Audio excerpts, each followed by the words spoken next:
일본이 이르면 다음 달에 후쿠시마 원전 오염수를 방류할 것으로 예상되고 있는 가운데 한일 국장급 실무협의가 일본에서 열리고 있습니다. 오전에 이어 오후에도 회의가 이어지고 있는데 지난 한일 정상회담에서 오염수 방류와 관련해 우리 정부가 요구한 사항들을 집중 논의하는 것으로 알려졌습니다.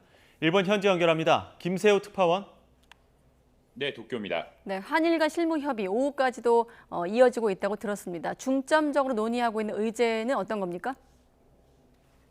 네, 일단 우리 측은 윤현수 외교부 기후환경과학외교국장, 일본 측은 가히오 아스시 군축 불확산 과학국장이 각각 수석 대표로 나섰습니다. 이번 협의에서는 한일 정상회담에서 우리가 제기한 요구사항과 관련한 후속 논의가 이어진 것으로 전해졌습니다. 앞서 지난 한일 정상회담에서 윤석열 대통령은 일본 정부에 세 가지 사안을 제안했습니다. 방류 점검 과정에서 한국 전문가 참여와 방류 모니터링 정보의 실시간 공유, 그리고 방사성 물질 농도 기준치 초과 시 즉각 방류 중단과 함께 우리 측의 관련 상황 공유 등입니다. 이와 함께 3년 단위인 알프스 점검 주기의 단축, 알프스 입출구 농도를 측정할 때 5가지 핵종을 추가하는 안 등을 권고한 것으로 전해지고 있습니다. 네, 그리고 일본이 오염수 방류에 대한 여론전도 한층 강화하고 있죠. 네, 일본 외무성은 인공지능을 사용해 후쿠시마 오염수 관련 정보를 수집한 뒤 사실이 아닌 내용을 발견할 경우 삭제를 요구하기로 했습니다. 외무성은 억측에 의한 잘못된 정보가 나돌 것으로 예상된다며 시행 배경을 설명했습니다. 최근 일본은 일본 정부와 IAEA와의 유착 의혹을 보도한 한국 내 인터넷 매체 등에 대해 연일 브리핑을 통해 잇따라 반박했고, 오염수 방류에 대한 중국의 비판에 대해서도 사실에 근거하지 않고 있다며 거세게 반발했습니다. 외무성은 허위 정보 확산 방지를 위해 한국, 미국 정부와도 협력하기로 했습니다. 특히 다음 달 중순 열리는 한미일 정상회담에서도 관련 논의를 이어갈 가능성이 높습니다.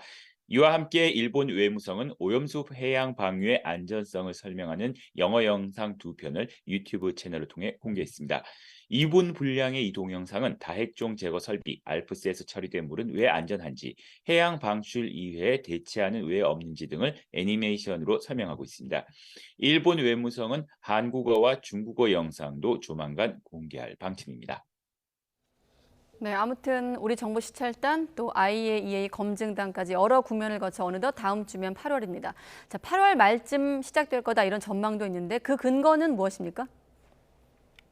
네, 기시다 총리는 다음 달 중순 한미일 정상회담, 9월 초 아세안 정상회의, G20 회의 등 외교 일정이 잇따라 예정돼 있습니다.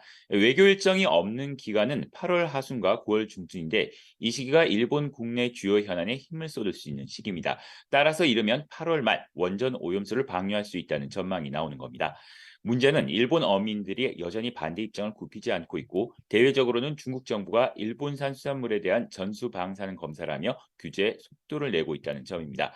또 최근 여론조사에서 오염수 방류에 불안하지 않다는 응답이 44%, 불안하다는 응답이 35%로 불안하다는 여론도 적지 않습니다.